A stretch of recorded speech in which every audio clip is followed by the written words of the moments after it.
people, whenever we return to the workplace, it will be a new normal, and the old paradigm of leadership is not going to apply to the conditions that we're going to walk into. And so I've really been sort of trying to think about how people are able to communicate their concerns, but not necessarily solve for them, but at least be able to get it out. And I think the stinky fish exercise is a nice sort of organized, structured way for people, one, to be able to talk through and think through what their challenges may be now, but then also for leaders to be able to look at trends and patterns without necessarily having to try to pull from people, and doing it in a way where it's really also sort of crowdsourcing in a sense to be able to get, to get a temperature of the landscape and then sort of go from there.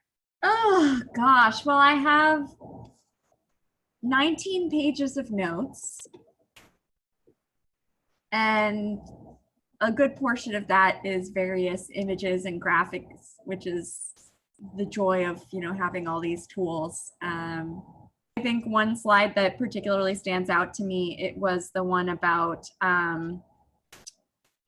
when you're reviewing your culture design canvas, and asking those powerful questions of, does it really represent what we stand for? Is there consistency, gaps, etc.? Experiment that you're going to hear about in a couple of days of how I actually use that. But yeah, a lot of learnings around that. And I think one slide that particularly stands out to me, it was the one about when you're reviewing your culture design canvas, and asking those powerful questions of, does it really represent what we stand for? Is there consistency, gaps, etc.? Different types, I think, was organizational cultures.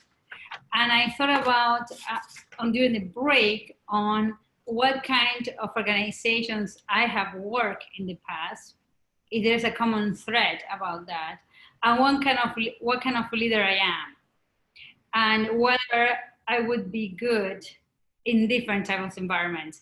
Because analyzing that, I realized that I always work in competitive organizations, different types, but very similar in terms of very type A, result oriented.